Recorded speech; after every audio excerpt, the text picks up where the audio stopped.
This is the Sports Porch, Black and Gold, with your hosts, the technical director, the Grand Schwabini, and Hockey Jesus.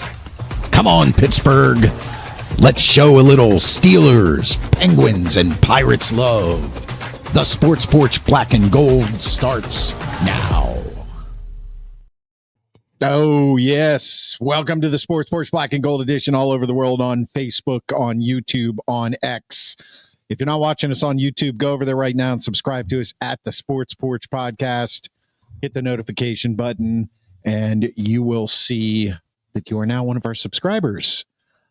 For the Grand Schwabini, across from me, Hockey Jesus to my right, I am apparently your androgynous technical director. I wouldn't vocalize that. That isn't something you want to let out. No. Why? We're not accepting here. Yeah, it wasn't a term of endearment when we used it. Right. Have you ever used a term of endearment towards me at all? Sometimes with me in the picture. Yeah, no, It's true. Sometimes, we use slang to, help you get along in life. Right. This was not one of those times. Right. Oh, so this was meant to be an insult. Right. Okay. Basically, yes. I can take that. Yes, all right, what are we going to do here? Well, we're going to talk Pittsburgh sports, everything black and gold. You got the Steelers, the Penguins, the Pirates. Oh, my. That's the title of the video. And we're going to have our Trader Joe's segment. As usual, we're going to do a little what we're watching. We got Hockey Jesus in the house. He's going to talk hockey, of course. It's almost over, people. This is a podcast. Birds. I'm going to drop a podcast right after the show on the iHeartRadio app, Apple Podcast, Spotify, or anywhere you get your friggin' podcasts. You sound like a pirate. It's because we're going to talk about the Pirates, and this is what I'm going to tell you right now. The Pirates. That's all. That's all I got. Really? Now listen. It's good to be back. You got some angst inside. I do have some angst inside of me, as most of Bucco's Nation does right now. Should we actually? I think we should give you your due credit as technical director for shutting down our show last week. Yes. We do have to bring that back. Yes. I need to take credit for that. Is that what you're saying? Well, you can't get credit for all the good and not accept credit for the bad. Okay. For those of you who were on our show last week, it abruptly ended. Yes, it did. And it was surprising to all of us. All of us. And a little bit disturbing. Not really surprising to me, to be honest with you. I'm sorry, guys. You guys were talking about the Pirates, and I wanted to get on and join the show. You were doing a great job, and I wanted to step in and say hello, and then I messed it all up. You said goodbye, and you said end stream. Yes, I know. And then we apology accepted. Okay, I apologize. But isn't it nice to have a little consistency, right? Oh yeah, I show up and I mess things up. Yeah, when it comes to your technical directing skills. Yeah, that's true. That's true. You always find some point in every show to screw up. I know. Well, what happens is one of you guys goes off on something forever, and I start getting bored and searching through the internet, and then next thing I know, I hit the wrong button. Maybe you need to pay more attention. You're probably right. Or get on some Adderall. No, listen. Or both. Adderall is not what you want me on. Really? Not that either. Okay, so the Pirates are playing right now. We tried. They're 5-11.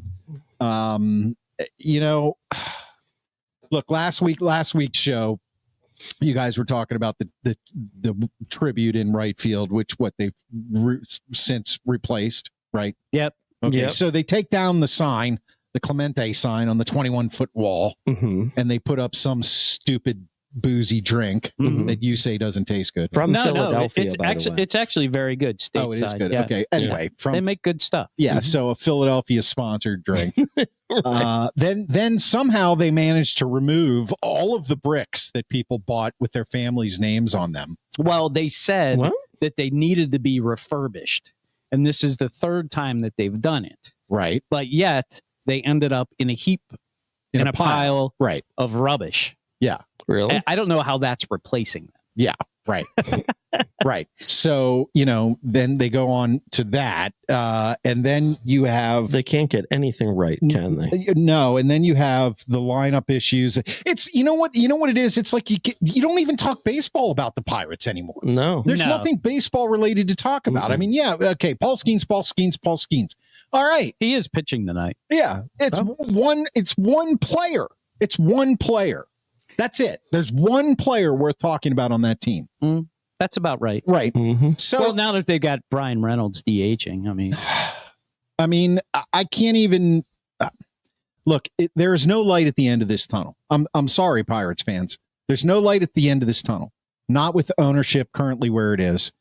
I get it. I was a Baltimore Orioles fan for many, many, many years, and for many, many, many years they were horrible. Yeah. And it was not enjoyable being a fan. And the last couple years, after ownership fights within a family, straightening out the farm system, doing all this stuff, they're fielding a competitive team now. Am I hopeful? Well, yeah, I'm hopeful. There's reason for hope. They're going to have to spend some money soon to keep a couple of these young stars, and I think they're going to do it. Can you say that about the Pittsburgh Pirates? Well, you don't want to keep any of these stars. Well, but the problem is they don't go out and get stars. Right. And everybody knows it. I mean, we're not saying anything that anybody else isn't. Right. By the way, I believe their batting average as a team is below the Mendoza line. Is it below 100? I don't think so. 100. It was like 191. 108 or something. 184. 184. It actually dropped from when I saw it. It was 191 when I saw it. The Pirates are the worst offensive team 30th, in the league. Yep. And they're also offensive in many, many ways. Except on the field. Yeah. Yeah. I mean, look, we're going to keep talking about this because I feel like there's enough people talking about it. Is it possible? Maybe we can force this guy to sell the team. Is it possible they're just off to a bad start? No. Normally the Pirates start off hot. Yeah. And then everybody gets excited and then they always just blow it. Do you think they're just going to be this bad all season long? Yes, I do. Probably. What's really sad is if you look at a lot of the pictures of the players and you look in the background and the stands are almost all completely empty. Yeah. Right. What's there to go see? It's not like that. It's not like that just in Pittsburgh also. It was like that in St. Louis for their home opener too. Yeah. Well, maybe it was cold there. I'm sure it was. I don't know. But it's just Yoho Sun on YouTube only means they can't get worse. Maybe. Mike Lawrence is in the house on Facebook. Thanks. Nutcase Nutting won't spend any money. Yeah. I mean, listen, to me, I feel as a 30-plus year Pittsburgher, as a fan of the Pirates from the perspective of when I want to go see a baseball game, I go see the Pittsburgh Pirates. Right. That's what's here. I want them to win. I want to see it. Yeah. I feel like this organization is now being so disrespectful to this city and to the fans. And I'm not talking about the players. When we talk about the organization, we talk about the people that run the thing. Right. Yeah. And the owner. The players, it's their job. It's their career. I hope they all become all-stars. Yeah, they're trying as hard as they can. Of course. Yeah. Of course. But we're talking about ownership and management. They're basically giving everybody the middle finger. And they're chasing their tails. Oops, we took down the sign because we wanted to make more money. Sorry, we'll put it back. It was just a misstep. Yeah, right. A misstep, my ass. Right. Oops. We're refurbishing the bricks that families paid hundreds to thousands of dollars for to have their family name down enshrined at PNC Park to be a part of this. We rip the bricks out, and then we come up with the excuse we're refurbishing them, and they find them in a landfill in a pile. Okay? I know. That's sad. Like, did somebody there think that nobody would fucking notice? Mm-hmm. Well, they were hoping that was the case. I guess, but look. Because the Pirates are so irrelevant, they just figured, why would anybody go find those bricks? I'll tell you what, guys. There's cameras everywhere. Just watch Dateline. Here's what we're going to do. Somebody Shut out your phone off. Somebody out there start a GoFundMe. Somebody start a GoFundMe. And let's get enough money that the three of us idiots run the Pirates. We'll put it in writing. Okay, we'll use the money to buy the Pirates. We'll each take a $25,000 a year salary. No, That's it. more than No. that. Okay, No, come on. no, I'm trying to. Okay, More than that. all right. Well, that's going to blow the whole GoFundMe thing. well, I'm just saying. No. I guarantee you, we will run the team with more respect than this fucking idiot who's running it right now. When he gets out, when he has any sort of photo op and he's smiling, and wipe that fucking smile off your face. Do you all right, think you're destroying a franchise and disrespecting an entire city, and not to mention you're ruining a lot of careers in Major League Baseball. Actually, These players aren't playing anywhere that's else. a very interesting idea you just came up with. Right.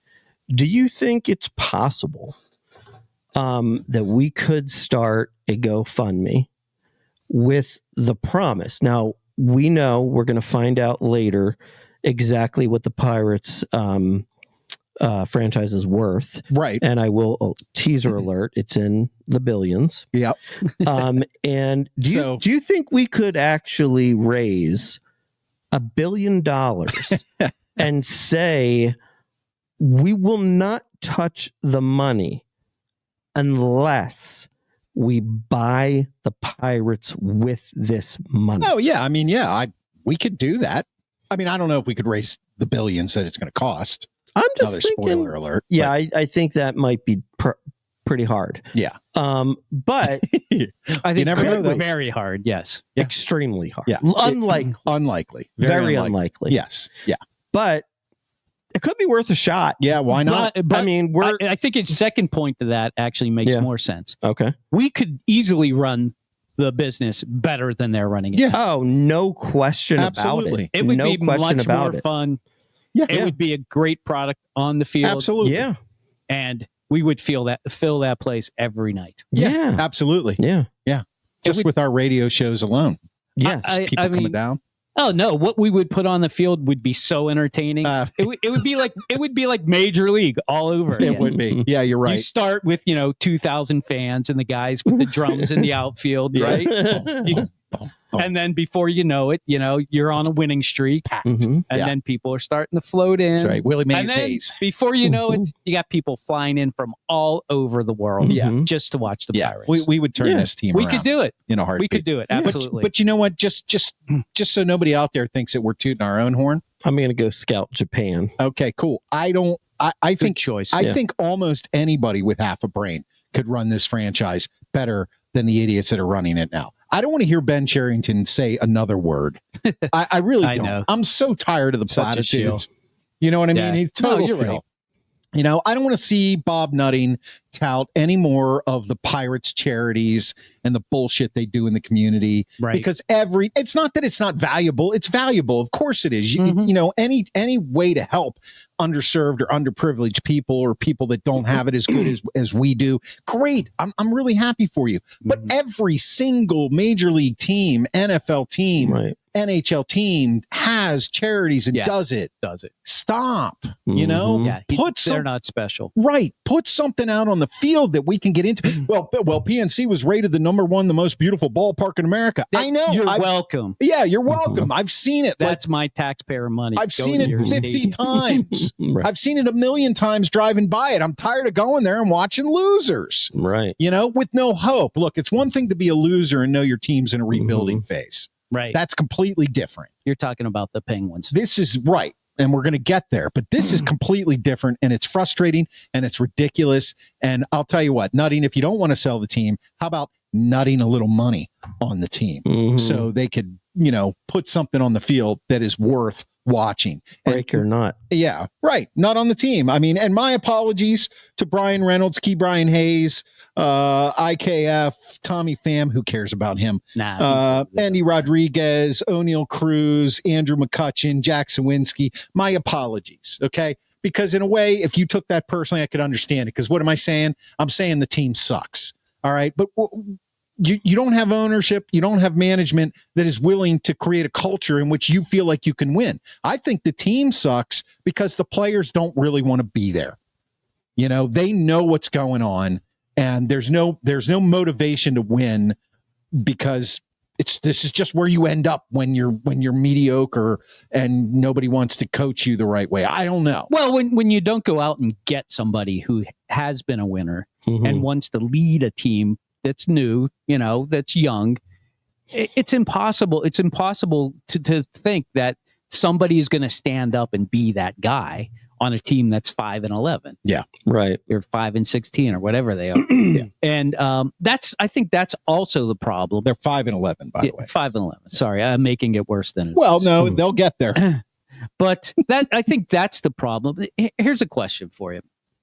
Do you think that Major League Baseball is complicit in this, in the sense that there is no salary cap? They're the only sport that does not have a salary cap. And do you think that is contributing to the problem that the Pirates have? Yeah, 100%. 100%. You gotta. It's not even so much the cap. It's you need a floor. Right. You need. With a cap, you get a floor. Right. You need a floor. I mean, you got to have a way to keep all markets competitive. Yeah. I mean, that's the reality. I mean, if you want a competitive league, and that means every city has an opportunity to get excited about their team once every few years at least, right? Yeah. You gotta, have a requirement that you have to spend X amount of dollars. And I'm thinking about it from a business person standpoint, which is the way he thinks about running his team. They're the fourth most profitable franchise, if you look at that CNBC which is absurd. report. And they get revenue from the top teams, and they don't have to spend it. Right. I mean, why would Nunning want to change that system? Right. He's not going to say, yeah, I think it should be a salary cap so we can be more competitive on the field. He doesn't care about the competitiveness on the field. All he cares about is putting enough major league players out there so he can get, he would like to have probably 15, 20,000 a game as an average.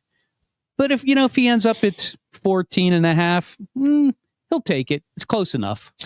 So according to this article on CNBC.com, the Pittsburgh Pirates are currently 27th in Major League Baseball, worth approximately $1.47 billion, with $329 million in revenue and $58 million EBITDA, which is earnings before interest, depreciation, taxes, and something like that. Else. So yeah, they're pretty damn profitable from that standpoint. Yoho-san on YouTube wants to know if he can get lifetime season passes. Yes. Yeah, but you have to be part of the entertainment. Maybe you can get those drums. Yes. In the outfield, Yoho-san. I think that would be right up your alley. We would give you a job. And Mike Lawrence says, but the team buy the team and run it like the Savannah Bananas. Listen, they're already running it. No, they're already running it like a bunch of fucking bananas. No, they're not as talented as those You're guys. true. You're right. Well, they're not as creative. Nobody's more creative than the Savannah Bananas. This is true. So, what I think is amazing is you look at these other teams. You look at like the Royals, the Rays, the Marlins, and Miami of all places. Miami, there's a ton of money in Miami, and they're not that popular. We know that. Yeah. There's too many things. That's the problem. Like this market is the best because we don't have anything going on here. Yeah. It's not like we have a beach to go to. It's not like we have beautiful weather to, to hang out with. You got to go to the park if you want to be entertained for the most part. So it's perfect. Yeah. And he blows it. Yeah. Well, he's not blowing it because he's putting it all in his pocket. And then, that's true. He's doing it just enough to giving us the middle finger. Yeah, exactly. So I can't even look at this anymore, to be honest with you. But so that, that EBITDA is that's everything you need to know. $58 million. He's trying to just keep it going higher and higher every year. And, the revenue sharing really probably is what helping that. You know what? Their EBITDA is higher than the Chicago Cubs. Yep. $20 million higher than the Chicago Cubs. Yeah. $10 million higher than the Los Angeles Dodgers. Now, they have a ridiculously high payroll, but they pull in $700 million in revenue a year. Their EBITDA is $10 million. Yep. So if you own the Dodgers, as far as baseball revenue is concerned, you're kind of like losing money. Right. $10 million. Now you got to take taxes out or however the Giants and the Padres are above them, and there's somebody else. The Yankees, $7 million. that's their earnings before interest, taxes, depreciation, and whatever the A is. Yeah, but what's their value? $8 billion. Their franchise is worth $8 billion. Right. I mean, we get it. Now, when it comes to, of course, you have to sell it and to get that. Yeah, but you can. Everybody does. Yeah, and by the way, Paul Skeens, somebody's got $8 billion, not doing anything. Paul Skeens currently 5 innings pitched, 1 hit, 6 strikeouts. So here we are on a Paul Skeens night, bashing the Pirates. But by now, but we don't consider Skeens a Pirate at this point. No. Reynolds singled to left, Cruz scored, Hayes singled to right, McCutchen scored, and of course Hayes was stretching at first. So yeah. So their bats are not bad tonight, but they're pitching against Lord with the Nationals. Anyway, I just don't think that. There's a lot of hope here. No, there really isn't. And it's frustrating, but we're going to keep banging the drum. And if somebody wants to start a GoFundMe and we buy the Pirates, we'll take an appropriate salary. How about that? Well, appropriate for regular life. We won't take like millions. If we do start inching up to that $1 billion, then we'll definitely give it some airplay on that. Yeah, we'll give them a phone call.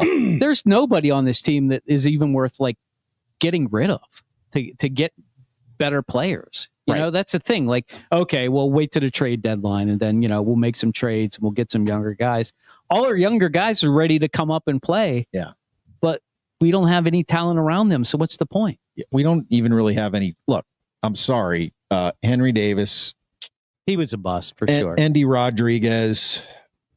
Sorry. They've got like 3 catchers and none of them are playing catcher. I mean, it's ridiculous. It's one of the most ridiculous displays of. Unfortunately, in Pittsburgh, professional we're sports. used to it, and we will survive. I just like Gloria Gaynor said. I hope so.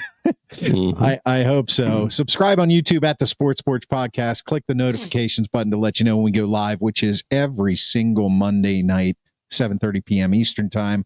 We're going to tease that draft night. We're going to have a draft party, a live draft party. So that's Thursday, April 24th. We're going to be live here in the basement studios in Monroeville, watching the draft and commenting on it. So we hope you'll join us and watch us then. More to come on that later. Okay, so the Pirates moving to the Steelers. What's happening? Everybody thought that Pat McAfee was going to announce that Aaron Rodgers had signed with the Steelers. Everybody was convinced that bonehead knew something that we didn't know, which he probably does. I was not convinced. I know you weren't. I don't think he's going to announce until after the draft. Yeah, you're probably right. That's what's happening. And we're just in a lull period. Yeah. Although that McAfee thing was unbelievable. I didn't watch it. I didn't watch it. Yeah. He had every sports. He had Ben up there. He had the big 3. He had Crosby up there. And Crosby threw a football. Yeah. Did you see that? Yeah, I saw on Instagram. Threw it into a target, and it won like $1 million for his charity. Yeah. Oh. Ben Roethlisberger couldn't do it. Right? Roethlisberger, but Crosby nailed it. That's funny. Yeah. Well, Ben's out of practice. Right. Yeah. Crosby's a mid-season in everything he does. Mid-season guy form. Is so competitive. But it was a good event from what everybody said. He's an entertainer above all, I guess. So I mean, you don't really need to worry about Aaron Rodgers if you're a Pittsburgh Steelers fan. I think we just want to focus on the draft at this point, right? And who was one of you guys that sent out that text that said George Pickens is not going to be a Pittsburgh Steeler? Yes, on sports radio, one of the announcers said, by day 2 he's going to be traded. You know what? I laugh at that as well. There's no way in hell they're trading George Pickens before the draft. They'd have to draft another receiver. I mean, that's ridiculous. It would be only if they drafted a receiver in the first round. Yeah, right. They would have to get a first round pick for him. That's the only way you do it. That's the only thing. Maybe a second, but if they took a receiver with the first round pick and then they got a second round pick for him, maybe they would have to know that's happening, right? Because you wouldn't want to take a first round wide receiver pick and then not have a second round pick and miss out on those defensive tackles. Listen, as soon as you trade George Pickens, well, yeah, and exactly. Unless you are already planning on taking a wide receiver in the first or the second round. You're not trading George Pickens. And why would the Steelers right now? I mean, let's forget about his on-field antics. And I know I'm not a George Pickens fan. We all know that here. We all know that. So let's set that aside, though, and just look, because they obviously, the Steelers are much more of a George Pickens fan than I am. So let's set all that aside. Why would the Steelers trade George Pickens at the draft unless I can't even think of a reason, you know? I mean, I just can't even think of a reason. They would just do it if they really just want him out of here. Right, which I just don't think they do. That's not Tomlin's way. And now they've got DK Metcalf. Right. And if I'm looking at just the mechanics, okay, maybe I don't like the car, but it's got a great engine under the hood. If I'm looking at just the mechanics, I like that pairing, Metcalf and Pickens, because you've got a proven guy in Metcalf who can get separation. He's huge, you know, he can catch the football. And you got a guy in Pickens who is extremely talented, but you know, he's not refined yet. He's not there yet. Turbo. Right. And if you can get him on track with Metcalf, and imagine that, well, even with Mason Rudolph, because right now the Steelers quarterback is Mason Rudolph. Mm-hmm. Well, we know Mason Rudolph can throw a deep ball. He knows how to play the position. Mm-hmm. And that line gels. Now you've got something. I don't know what you've got, but it's going to look like a professional football team. So what the notion that you would trade George Pickens on day 2 or at the end of day 1 of the draft is just complete, utter bullshit. You know, I don't see this happening either, but I've seen a lot of talk pick up in the last day or two about the potential of a TJ Watt trade. And that's what Marvin just said. Yeah, Marvin is joining us. Thanks, Marvin. And I, you know, that's probably because he hasn't signed an extension yet. Right. Mm-hmm. Right. And they could get a lot for him. They could get a lot for him. I don't know. What are your thoughts? Do you think there's any reality to that or no? I don't think so. Like I said, and I have been saying about TJ Watt, he's the face of the franchise. Whether you believe it or not, yeah, he is. It's who the Steelers have nominated as their face of the franchise, and I think that you'll see him sign an extension before you'll see him in another uniform. Yeah, it's not something the Steelers do. I just think they like him as a person, and he's still a pretty good player. He may be on the decline. You know, he didn't have a great second half last year, so that is a concern for sure. He could have hit. He may have hit a wall. You know, yeah, which would mean good. That's good. Trade him now, 100% on that. But I don't think that's what the Steelers think. I don't think the Steelers think for a second that TJ Watt is past his prime. They think he can play 4 more good years, and he will be the face of the franchise through this rebuild. And Yoho-san comments, right as this is happening, DK and Pickens is as good a pair as Trader Joe's and Snack Time. So you know what that means, boys. Mm-hmm. Mm-hmm. He teed it up for us. Yeah, he did. He teed it up for us. He didn't he? Yeah, is it over there? Taste the biscuit. Taste the goodness of the biscuit. Mm-hmm. Oh yeah. Taste the honey sauce. Taste the Taste the goodness of the biscuit with the honey sauce. You know I do. Don't get that honey sauce on me. Uh-huh. I don't like the way it tastes with my chicken wings. Okay. Okay. And that, of course, means that it is Trader Joe's snack time. And, yeah, I'm replaying the song. Are you still on vacation? Director found his moment again. Trader Joe's snack time. What is that? Well, I work at Trader Joe's down in East Liberty. Stop on down. It's a great store. And they gave me permission to do this. I'm not what?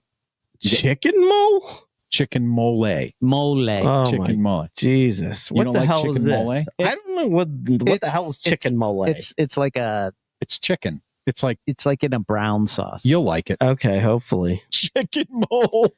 Chicken mole. All right, I work at Trader Joe's in East Liberty. I bring home I bring home a product every week and we test it. They don't pay us. They don't sponsor us.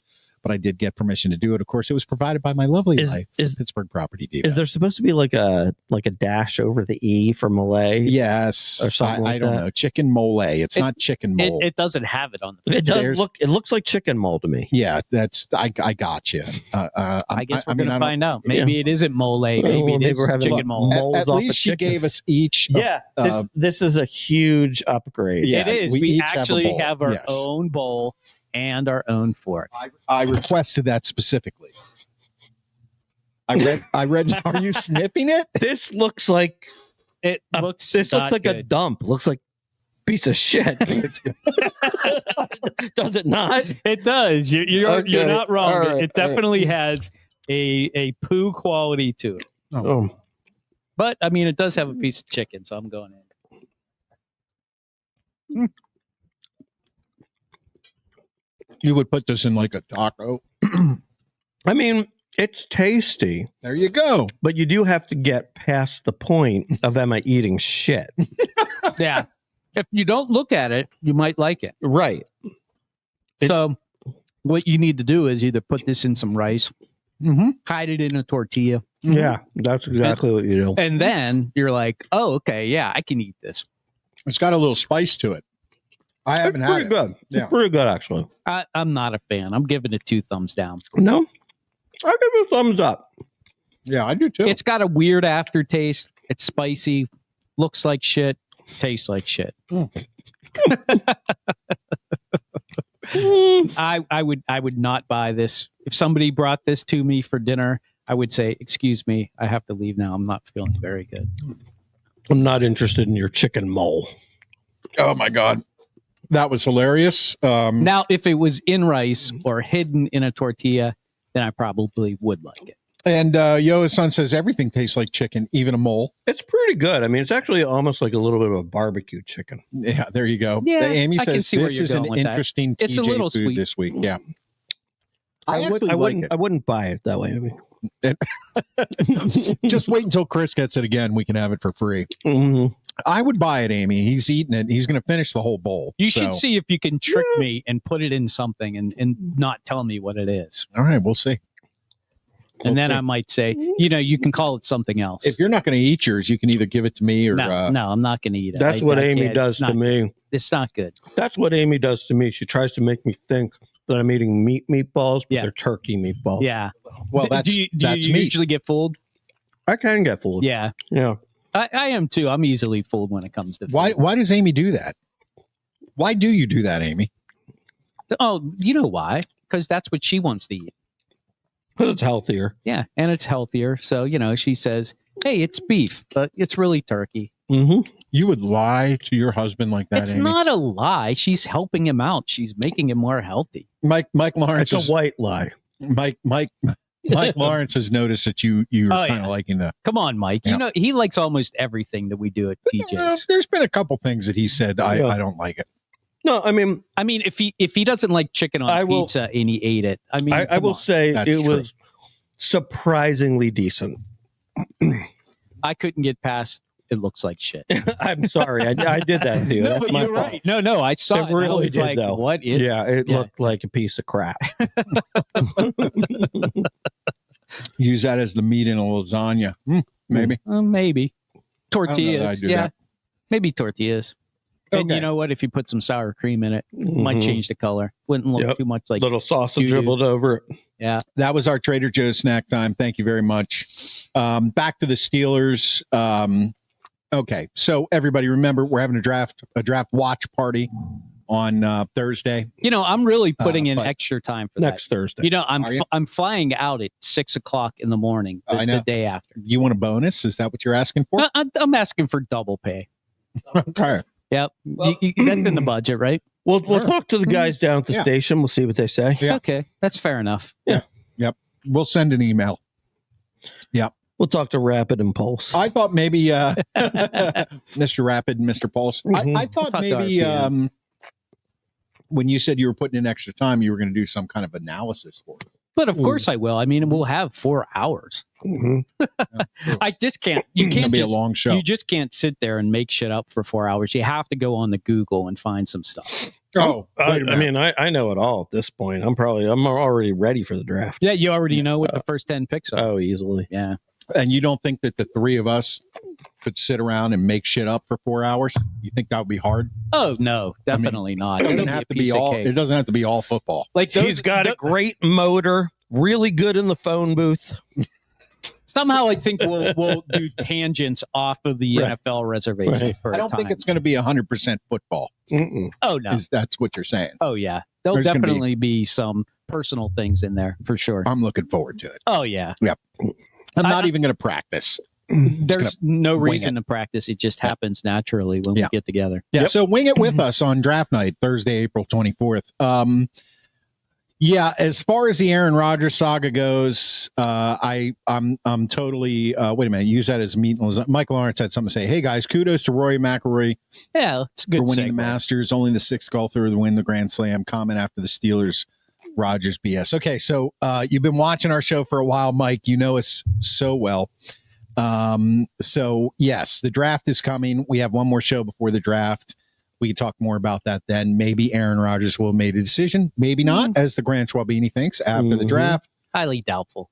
At this point, I would say that if I'm the Steelers, look, is it possible they know something we do? Well, yes, it is possible. But do they know something we don't?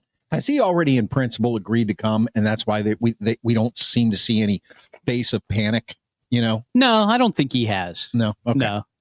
And because I don't think you see a face of panic because they're perfectly happy with Mason Rudolph. I just don't. Position. I don't get that. You know. Well, I mean, I get that they could be happy with Rudolph. I'd be fine with him this year too. They're great at fooling themselves. That's what I think is they've got a deal in principle probably with Rodgers. Yeah.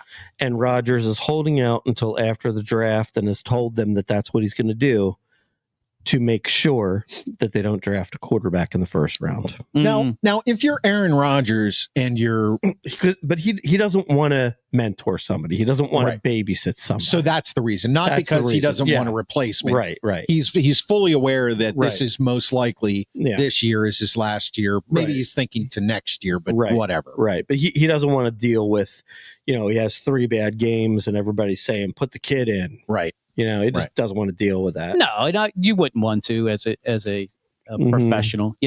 I'm sure Wilson didn't like the fact that Justin Fields was there. But when he got injured, it was a good thing he was there because that would have been a disaster.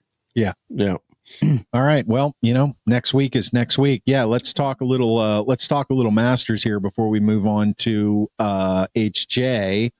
And the Penguins, of course, you can subscribe on YouTube if you're not watching us there, please. We're transitioning mostly over to YouTube now. So YouTube and X at the Sports Porch Podcast for YouTube and at Sports Porch 1 on X. And I drop the podcast right after the show. So to my right in the studio is the world famous Hockey Jesus. Amen. And you can follow Hockey Jesus on our YouTube channel at the Sports Porch Podcast. He generally gives his sermon after every single Penguins game, but we're at the end of the season now. So we got the playoffs coming up. I know. I'm transitioning into the rest of the world. Right. Yeah. And what does that look like right now, Hockey Jesus? Well, let's talk about the Penguins first. Yeah, let's do that. I mean, the Penguins have done the right thing the last 5 games. They brought up a bunch of young guys. So we got to see what Ponomarov. I did totally transition us to the Penguins and not the Masters. I know you did. Yep, that's okay. That's okay. I know. I'm we'll just get trying there to next. We'll get trying there to get next. back into my seat here. That's okay. Yeah, That's okay. I went with it. Travel. I went with it, and then you stopped yourself. No wonder Classic technical director. No wonder they look confused. It's because I'm confused. It's because my hair's too long and I'm growing a beard. What happens when you have a little too much chicken mole? Yeah, there you go. Yeah, when you have too much chicken mole, that's what happens. All right, Mike. We are gonna talk Masters. So anyway, yes, continue with the Penguins. Go ahead.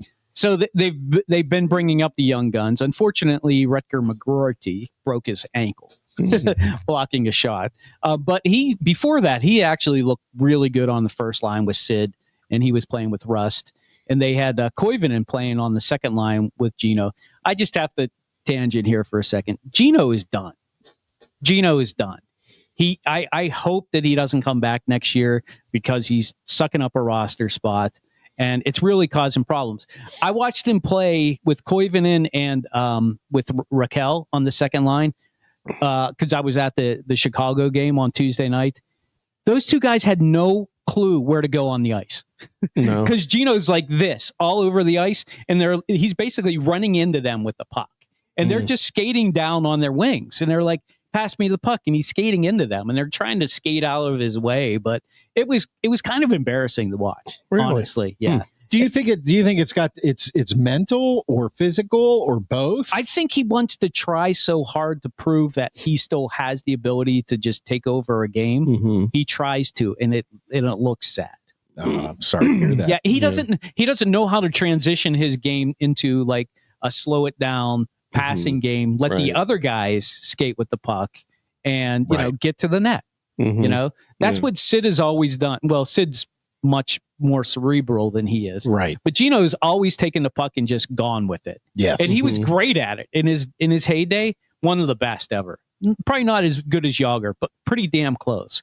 Now when he tries to do it, it's just sad to watch. And the problem is these other two guys who are very talented, they don't know what to do. It's like they maybe if they practice, they can figure something out. Yeah. But it's just sad to watch. But that being said, when they put Koivunen up on the first line when McGroarty went down, he looked great up there. Raquel got a brand new season where he scored the most amount of goals in his career. He has 36. That's awesome. That's good to see. And that's probably why they didn't trade him at the deadline. He's going to be great up on the first or second line wherever he plays next year. Right. And I'm happy to see that Sullivan is playing these kids. And he's playing them on the first and second line where they're getting a lot of points. Right. And they're getting a lot of minutes. So that's important to me. I don't know what's going to happen in the offseason, but we'll watch it unfold. They will have some money. They can sign a guy if they need to. The other big negative, I think, with the Penguins, and that's not just for next year, it's the next 3 years, is Letang's play. I heard somebody say today that he's been averaging like a point a week. Really? Yeah. That's not good. That's terrible. Because he's making some pretty good money. And on top of that, if you look at his minus, I think he's like a minus 42 or something like that. So he's been playing some of his worst hockey in his career. He's going to have to change what he's doing if he wants to play in the top two pairings. And that's the problem. I think Sullivan automatically thinks of Chris Letang as the top pair. And if he's playing like that, that's going to be a problem for the Penguins. So they're going to have to figure that out next year. And they're going to have to figure it out pretty quickly if they want to be competitive because, I don't know, the East, I mean, you're looking at Montreal and Ottawa both getting into the playoffs, most likely. And Columbus Blue Jackets still have a chance. They're the only team that has a chance to knock out one of those two teams in the East. But that's two new teams coming up. The Rangers, who won the President's Trophy last year, are out. I'm happy to say. Mm-hmm. That's great. Yeah. That's awesome. Isn't this the first time in a long time that the Penguins, the Rangers, and the Red Wings, the Bruins aren't in the playoffs? It's the first time in the history of the league. Oh wow! Those three teams one of those three teams have not been in the playoffs. Wow! In the history of the league.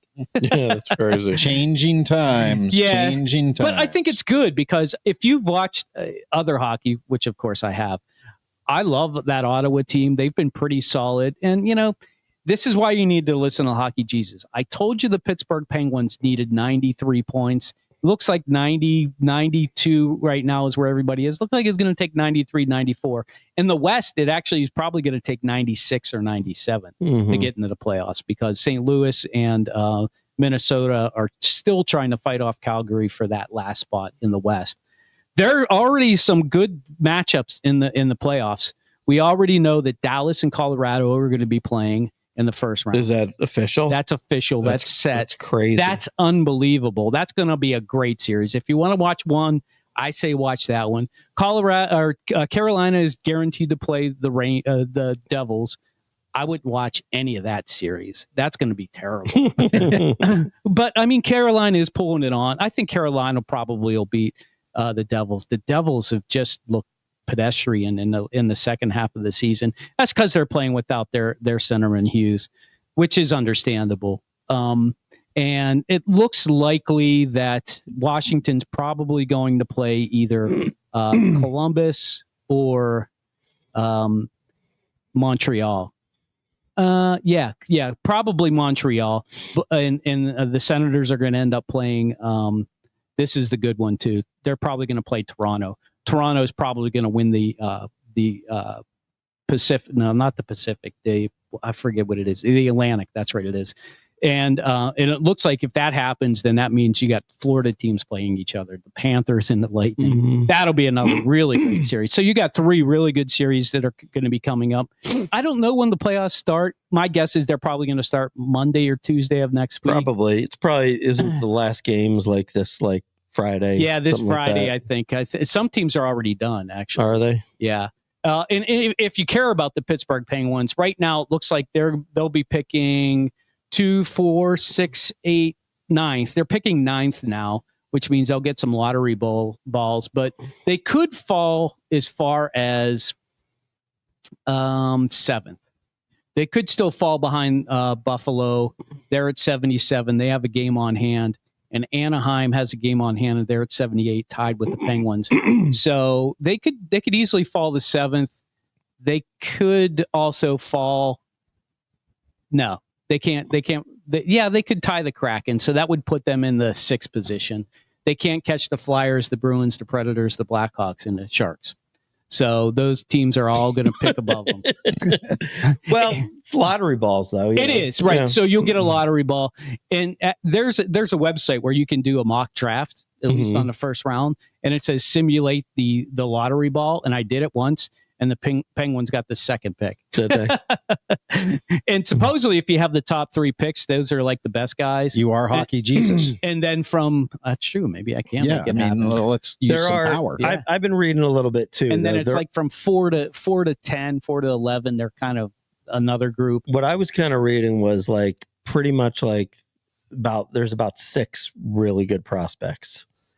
And then after that, it kind of tails off a little bit. If you talk to some people, they say it goes to 11, but there are like 2 or 3 really good ones.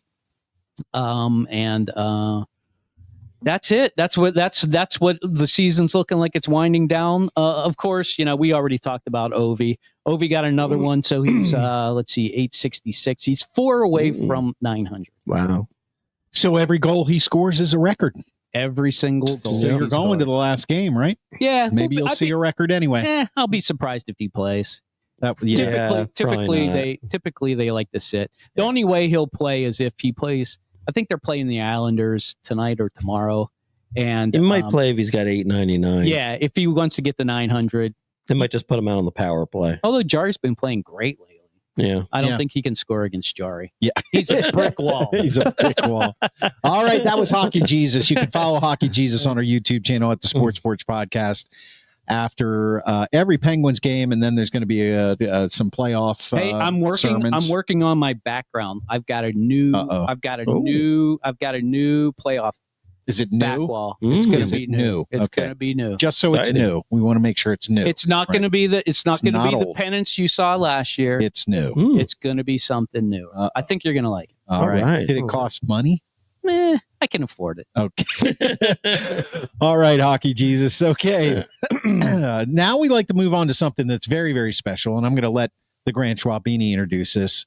This is called What We Are Watching. No, we're not. Oh, yeah, right. We're going to talk about the Masters. Maybe what we should talk about is why you are so pulled away from talking about the Masters. Why do you not want to talk about the Masters? Let's talk about it. You and the fringe sports, you just, I guess you sort of have a stick up your butt. Yeah. You're 4 major sports, and that's all you care about. Like, is that what we're really witnessing here? I haven't swung a golf club since 1995.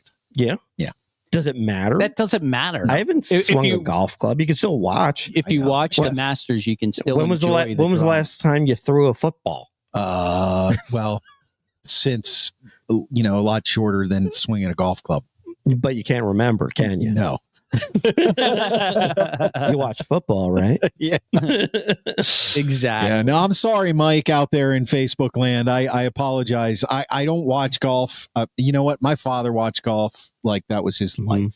And that was just I never, there are times where I've enjoyed watching it, but I liked when Tiger was in his prime before he got in all that trouble. I would watch when Tiger played because he was, this was just as important as Tiger. He was like, I get it. I totally get it. But Tiger was like the Michael Jordan of golf, but ever since he kind of tailed off and got in problems, what? I mean, come on, seriously? Anyway, so it is actually, Sorry, I had to get that in. Yeah, thank you. It really is though. Speaking of Tiger though, it really is a shame that he ran into so many problems, whether it be injuries or poor life decisions. Right. That's what we're calling it these days. Because the bottom line, he would have been the greatest golfer ever. Yeah. But he didn't, stay focused long enough, and therefore Jack Nicklaus maintains that title forever. You bring up a really good point because he was definitely on that trajectory. Yeah. He was going to smash it. Oh yeah, he was like going to blast right through it. And people still like, even though after that smash and he kind of just started to go down, people still loved watching him. Right. I can remember going to the last U.S. Open when it was here at Oakmont. We were just having that discussion. Not the 95 one, the one after that. Okay, all right. And Tiger was there. People they just followed him. Right. They didn't care. They didn't care anybody else was golfing. They just followed Tiger. Yeah. Yeah. And that's by the way, don't go to a golfing event. I want to. I feel like I've never seen one in person, so I want to go. This is like what you're watching for golf. Yes. I'm going to save you some time. Here's what it's like. You either have to sit at one hole the whole time. That's what I think I would do. But you have to sit there the whole time. You literally can't get up, pee, drink, nothing. Because if you get up and move, your spot is gone. You can't have your wife save it next to you? Well, yeah, your wife could go get you something, and then maybe she could make her way back through the crowd to you. But it's just it's not entertaining. It's not. It's much better to watch on the television. Really? Save your money for hockey. Now, what if it was like at the Masters? I think the Masters has a unique flair to it because one, nobody is allowed to have their camera. Nobody's allowed to have their phones. So you don't know what's going on until you look at the scoreboard you're looking at. You can't just say, oh, look what happened on the 13th on your phone, because you don't have your phone. They confiscate it. So that's a little bit different. But I mean, just like the majestic beauty of the place and everything. I think Oakmont is pretty. It's not beautiful like the Masters, but yeah, I think in like Pebble Beach and places like that, that's gorgeous too. Right. But really, Oakmont's kind of like going out in our backyard and it's really well mowed.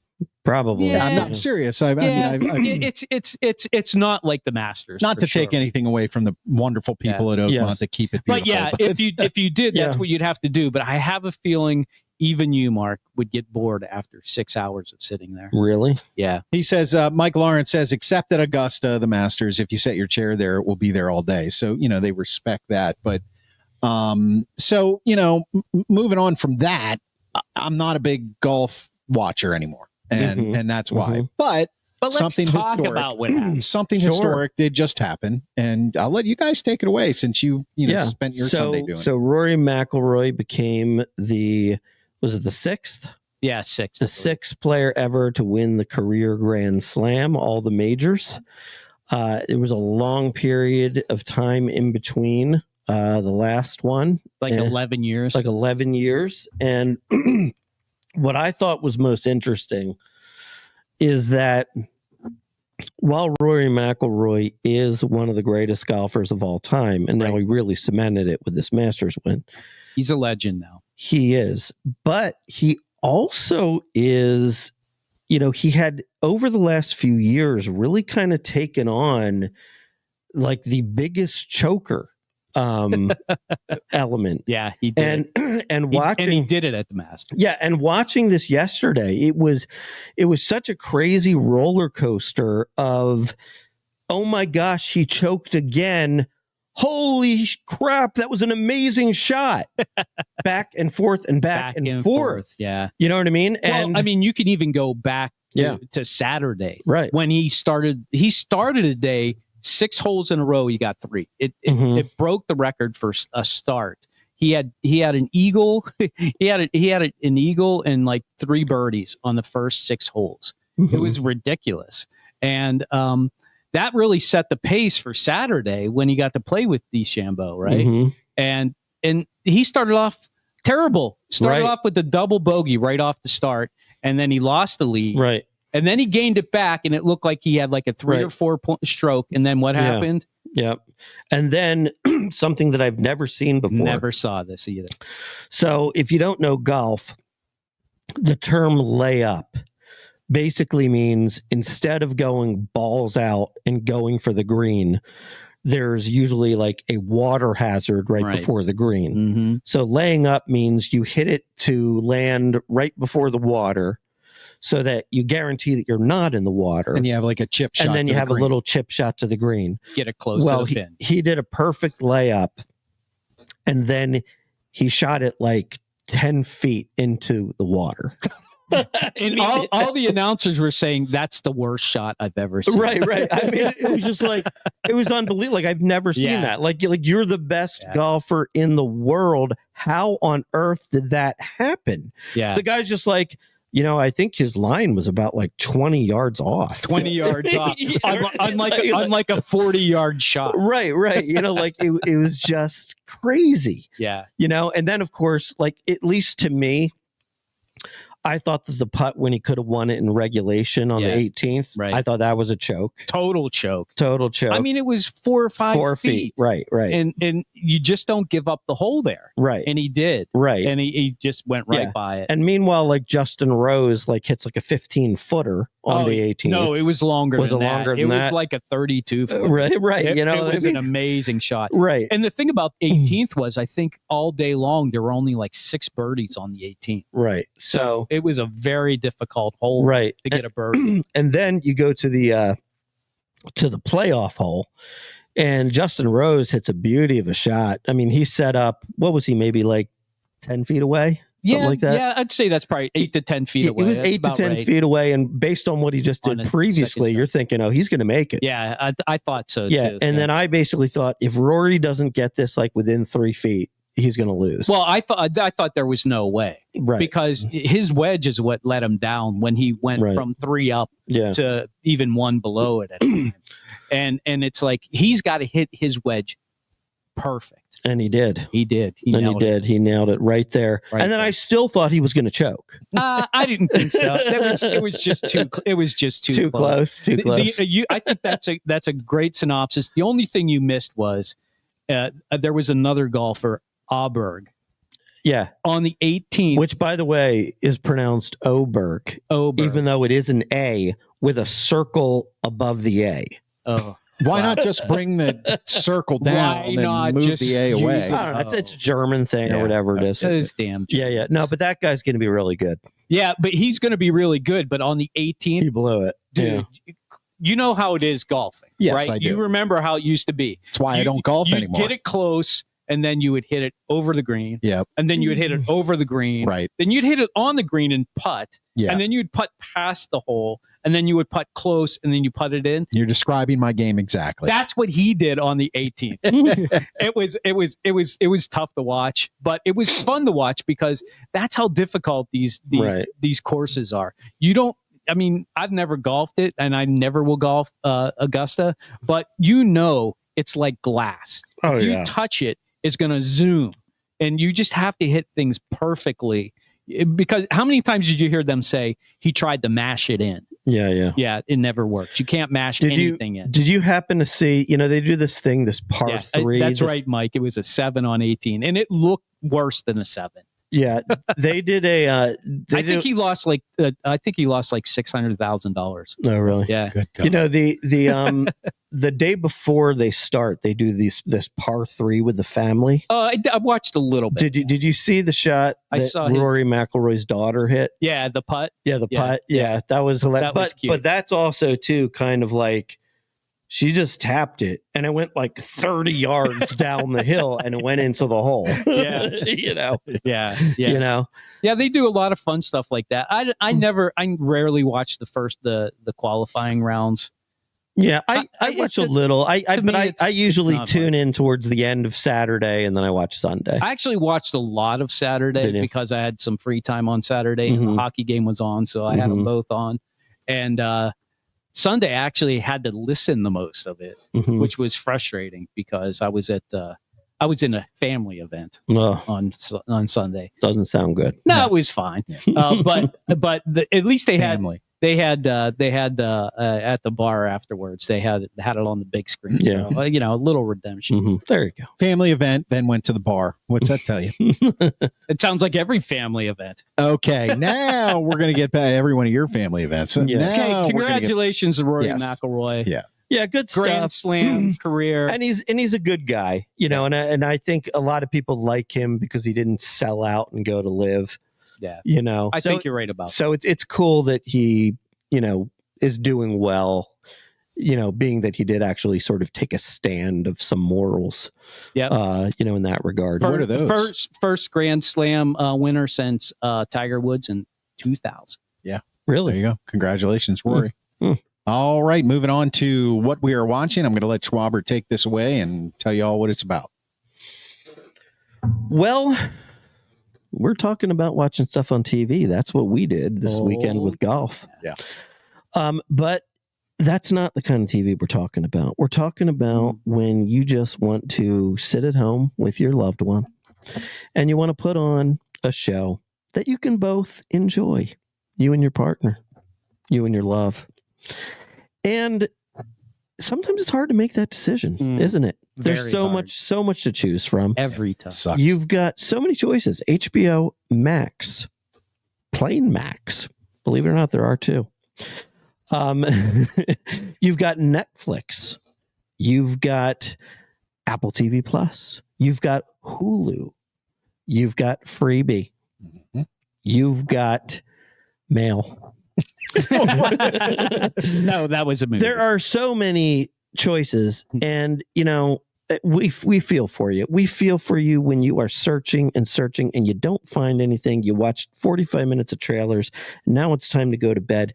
We stop that problem for you. We take care of you, our viewers, no our longer audience, gonna fall our asleep. fans.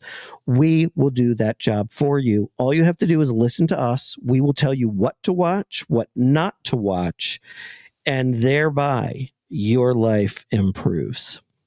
Thank you, Grant Schwabini. Yep. The only condition is that you have to finish the season you're in before you can give a review, or if it's a movie or a documentary or one episode or whatever, you got to finish the whole thing. If you walk out of it or stop because you hated it, well, you can't even give a review. Can't even say, I quit watching because I hated it, right? So I can't give a review, because that would be a review. That is true. All right. Yep. So you got to suffer. We suffer for you. Yep. All right. Whole way through a season. We're going to start with HJ this time. Oh, thank you. Yeah, you're welcome. Lucky Jesus. HJ is watching. I've been watching The Three Body Problem. Have you seen this? I have not. It's on Netflix. It came out. Is it a documentary? It came out last year in March. No, it's not. From the creator of Game of Thrones. I might like it. Yeah. Well, that's not really why I watch it. David Benoff. Whatever. I don't know. I can't pronounce his name. Yeah. I thought Oberg. it's okay. Here's the thing. Do you like nerds? Some. Do you like science? Some science. Do you like aliens? Absolutely. Yeah. Do you like the aliens are coming? Yeah. Oh yeah. 100%. Well, then this could be a movie for you. Now you're on to something. Okay. So this is kind It's a movie? It's a movie. No, I always say a movie. I know. Okay. That's why we have to stop you. It's a series. Right. The first series in the first season was 8 episodes. Okay. I finished the 8th episode today. Okay. So it would be fresh in my mind. Good stuff. And I was watching other things this weekend. Yeah. And anyway, so a bunch of scientists are being killed and nobody knows why. And they have these flashback events to Korea in like the 50s. And there's this big antenna radar thing. And there's this Chinese woman who's like, she knows she's going to die because everybody who goes to this big antenna thing goes up there and they die. Well, it turns out she didn't die from it. And what they were doing is they were sending signals out, so aliens could converse with them. And when she was up there, as it turns out, she heard from the aliens. Oh. And she sent a message back saying, you should come and help us. We're in trouble. Really? Yeah. So the aliens were coming, and it's this whole, I won't give the rest of it away, but it's this, the aliens are coming. What do we do from a scientific viewpoint? But they have this headset that they put on that they can communicate with the aliens, and they make it look like a video game. But that's how they communicate with you. And it's wild. It's kind of like Westworld. How they created that Westworld. Loved Westworld. Yeah, it kind of has that feel of Westworld when they put the helmet on. Right. But then they're in real life afterwards, and then suddenly you can't tell like what world you're in, kind of. Right. And you can't tell like maybe who the aliens are or who's trying to kill all the scientists, because they're trying to stop the progress of the Earth to overtake the aliens, because they're like 400 years away or something like that. So we have 400 years to figure out a way to stop the aliens. Now that's from taking compelling. over. So basically what you're saying is they're like, oops, we invited these aliens here and they're going to kill us all. Yeah. But wait, it's going to take 400 years. We got time. Right. Okay. And they do some really wild scientific things to try and get there quicker. I won't give it up. They're trying to get there to stop the aliens. They're trying to get some intel on the aliens by getting there before they show up. Gotcha. Is this a definitely finished, or is there season 2 on the way? There's a season 2 already out there. Yeah. And supposedly it's going to be 5 episodes, but they haven't renewed season 3 yet. So everybody's like, are they really going to go the 5 seasons? But they will. That sounds interesting. That sounds like a good show on my own that Amy would not enjoy. It's not too cerebral. Yeah. So therefore you think it's good for me? No. I know that sometimes people, when they watch these, they're like, there's too much dialogue about stuff. I think the characters are really compelling. All right. Yeah. Okay, cool. Well, I mean, it's not too cerebral and it's aliens, so I'm already in. Yeah, I mean, this is right up your alley. Yeah. You'll love it. 100%. You're looking for proof. I am in every. That's the 3 body count problem. 3 body problem. The 3 body problem. 3 body problem on Netflix. Body count. All right. The Grand Schwabini has just finished watching, I believe, season 2 of this. Season 2 of Surface complete. You talked about season 1 the last time. And now I've completed season 2. Oh. Now season 2 did actually just end. The last episode was Friday, April 11th. Yes. And just hammering that home and to me, Schwaber. And I have heard that season 3 is on the way, which is exciting. Yeah. It's really good. It's very kind of, I think it's very suspenseful.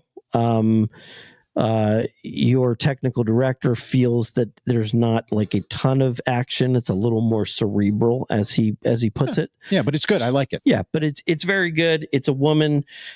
Basically, she wakes up in a hospital bed. Mm-hmm. She had fallen off a boat, and they basically told her, "You tried to kill yourself. You threw yourself off a boat." Does she learn about more of herself in season 2? She does. Okay. So for season 1 is kind of like learning who is she, who is her husband, what are they doing in this world, with their lives. Mm-hmm. And season 2 sort of becomes, all right, I figured out one thing, which is I'm from London, and now I need to go to London and figure out what the hell happened to my childhood. Yeah. Oh, okay. And so that's kind of what happens there. And both are very, very good. It's a little twisted season 2, if you think about it. Ooh, I like twisted. It's a little twisted. There's there's a little twist. I know what you're talking Nice. about. Kind of like a good twist, though. Yeah. I like twists. Yeah. Twists and turns are good. Yeah. Mm-hmm. Yeah. Twist or tryst or however you want to. It's a highly recommend. A big 2 thumbs up for me. Absolutely. Yep. I agree with Looking Schwaber forward on to that season 3. Yeah. Surface on Apple TV Plus. What's the plus for? I don't never know. put What's the that plus about? up. I What's don't that either. about? Well, because they had an Apple TV and then they needed the people to pay more. So now it's plus. Can you have Apple TV without having Apple TV You Plus? could have in the past. Oh, but you can't now. Well, because everybody goes to the plus. Everybody pluses. Yeah. Everybody pluses. Everybody's plussed up. There's Yep. no minus. That's okay. There's no. There's no minus. What would Apple TV minus look like? Less programs. Yeah. It probably It's looks the like basic package. probably look like the new Snow White. Yeah. Right. Yeah. Don't get me started. Okay. I am watching Vikings. Oh yeah. Not a surprise. You've talked about this one before. Yeah. Well, I talked about The Last Kingdom. Oh yeah, Okay, The Last Kingdom. so Yeah, you're right. A That's friend of different. mine who had also watched The Last Kingdom said you should watch Vikings. And I I actually have a friend that I used to work with who thought Vikings was awesome. yeah, it is. Yeah. Got a I have lot of seasons, I guess. Then 6 seasons. I have just Mhm. I'm in the middle of season 4, but I'm reviewing it to season 3. Mhm. So I couldn't stop watching it. Do they go out on boats and then go places and like rape and pillage? Yes. I think I no, got that it. sounds I think I got that's right up your alley. The whole thing, yeah. That's it. 2 thumbs up. 2 thumbs up to raping and pillaging. Yeah, it's a loose historical drama, and by that, what I mean is that the figures that are in it, the kings, the queens, the Vikings that raid, they're legendary figures. They are historic figures, and it starts about the end of the 7th century AD, so in the late 700s. And it covers how the Northmen or the Scandinavians, who were later known as Vikings, Right. made their way over to England and then started invading, and then made their way to France and tried to conquer Paris. So Don't forget North America. it is, well, they don't address that at all, at least not in the 3 seasons yet. I've watched. But Yeah. the issue with it, because I love historical dramas, but the issue with it is that a lot of these things that happened, but over like 100-year time span. Right. So They make it sound like it's done in a week. it made like there's a King Egbert, which was a real king's name. I know. Can't make this I shit know. up. King Egbert. I mean, imagine that guy today. Imagine that guy in the 70s. He'd be popular today. Egbert. Yes, today would be Mhm. popular. Not in the 80s. Listen, I'm on the beach. I'm at the airport on my way home. Yeah. And there's some kids running around behind us while we're waiting to board. Little Egberts. And no. And they're like, blah, blah, blah, blah, mommy. And then you hear this dad go, Hamilton. And I'm like, oh my God, they're naming their kids. Probably after really like Broadway Hamilton, the shows. show. Absolutely. Both Lauren and I looked at each other and we're like, oh, we got to get the hell out of here. Anyway, Benjamin. Yeah, Yeah. what does that have to do with Vikings? I don't know, but Egbert, now is King Egbert and Ragnar Lothbrok. King Egbert was already dead when Vikings supposedly started, so they kind of mashed things together. Mhm. Okay, so there's the premise. The mashing. Mm-hmm. The storyline is fantastic. The filmography is fantastic. Cinematography. The cinematography. thing. Thank you. Mhm. Whatever, the homogenous, androgynous, I don't know. Anyway, the cinematography is fantastic. The writing is great. From the very first episode, the actors have already fallen into their characters, so it's really good. If you Believable from the start. if you enjoy historical dramas, I do. and you like especially the history of pre-medieval Europe Mhm. and stories about the Vikings, this is a great series to watch. Yeah. Okay. I might have to put Now, that on my list. how about for me? So I'm kind of a rare breed. Like, I did not enjoy Game of Thrones. Right. Too much going on. There is. I need less going on. Is there less going on in Vikings? I would say, Like, do you need to know what all the houses? There's got to be, right? They're just on a boat. yeah, no, there's Right? more than boats. Oh, okay. Yeah.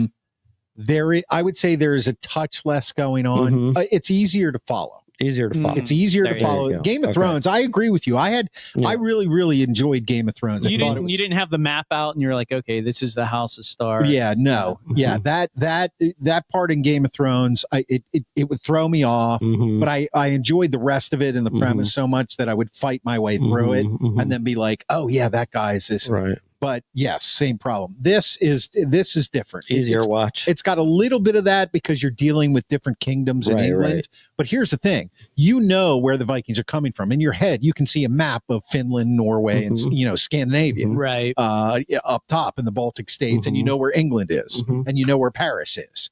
So in your mind, when they're like, we're sailing to Wessex, you're like, they're going to England. You don't got to think about that dumb map on Game of Thrones. Okay. Yeah. All right, good. So 2 thumbs up? Yeah, 2 thumbs up. Hey, before we go. And I have a before we go. Okay, you do it first. We got a bunch of do it first. All right, go ahead. Well, I'm not sure if you guys realize that April 14th is a pretty dark day in history. I did not.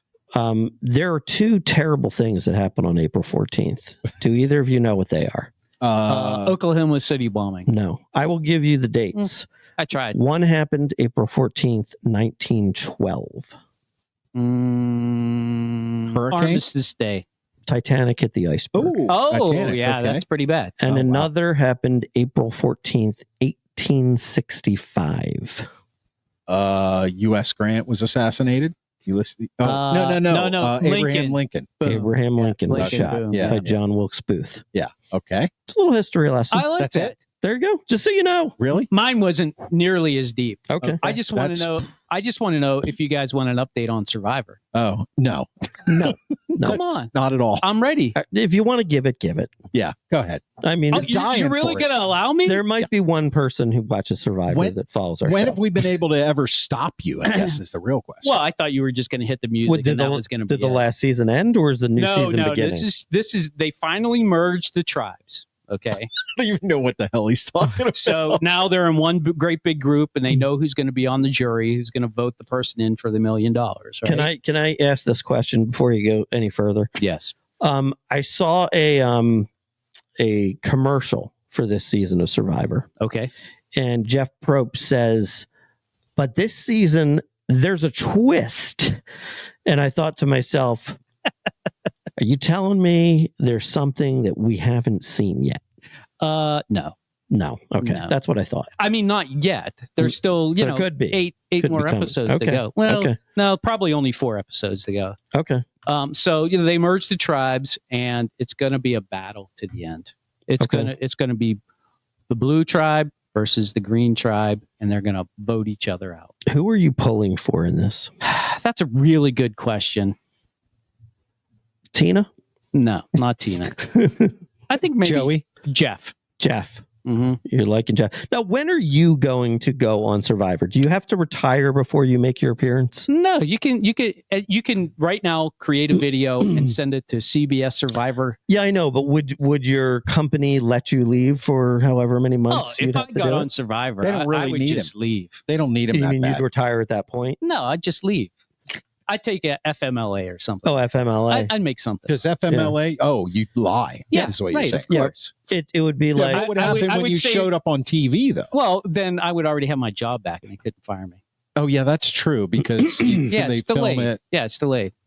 But they could fire you though. Then, well, they could, but if I win, they're not going to fire me. Right. That's true. Right. Because you're like, you are one legend. You are one evil Jesus. I know how to do it. So if there is nothing, I've thought about this a little bit. If there is nothing preventing you, then why are you not sending in your tape? Yeah, I mean, you were going to do it for season 47 because that was your football number. Yeah, it was my number. Yeah. Yeah. What are you waiting for? I guess I'm just on the sidelines like everybody else. Well, let me just say this. If you ended up on Survivor, we would have no choice but to talk about it every show. To be honest, that's worth it right there. Yeah, actually, to be honest, that's a good reason to try. If you ended up on Survivor, it could actually help our show. Yeah, and our ratings. God you knows. mean TD's not going to get that done for us? I don't want to I'll tell you what. I'll give it a go. Give it a go. Jeff Probst, I'm coming for you. All right. All right.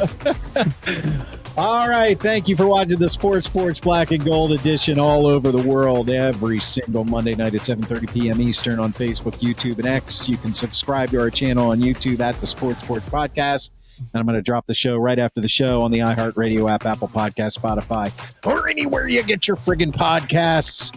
For Hockey Jesus, the Grand Schwabini, I am your technical director. It has been my pleasure to serve you. I am out. You've been served. the blondes.